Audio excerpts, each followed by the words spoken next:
Hello. So, this message is for you. Be the calm in your own storm. But the real question is why I'm telling you? So, stay with me. জীবনটা কি শুধু আলো নাকি শুধু অন্ধকার? আমাদের প্রত্যেক দিনের মধ্যেই থাকে দুটো দিক।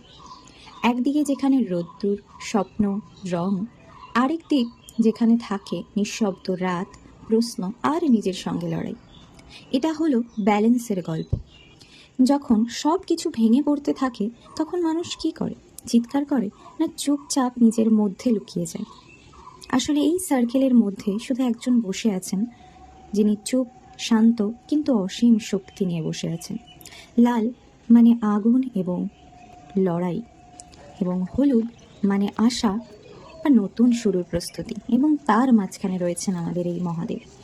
তিনি লড়াই করছেন না, তিনি প্রমাণ করছেন সবচেয়ে বড় শক্তি হলো নিজেকে সংযত করা। জীবনে চারিদিকে ট্রেস, কম্প্যারিজন, ভয়, অভিমান সমস্ত কিছু আছে, কিন্তু যদি আমরা একবার নিজেদের মধ্যে থাকতে পারি তাহলে সব শব্দ যেন আস্তে আস্তে চুপ হয়ে যায়।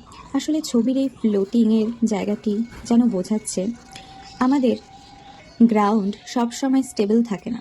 রিলেশনশিপ, কেরিয়ার, মানুষের কথা, মানুষ মানুষকে নিয়ে চর্চা, গসিপ সমস্ত কিছু বদলে যাবে, কিন্তু তোমার মন যদি স্টেবল হয় তাহলে তুমি কখনো ভেঙে পড়বে না। পাখি যেন বলছে তুমি মুক্ত, তুমি যদি চাও তুমি বেরিয়ে আসতে পারো তোমার সমস্ত টক্সিক বন্ধন থেকে, এবং মনকে শান্ত করো, কারণ জীবনের সব থেকে বড় ভিক্টরি হলো রিয়াকশন না দেওয়া। তুমি যদি নিজেকে জিতে নাও তাহলে পুরো পৃথিবীকেও জিতে নিতে পারবে।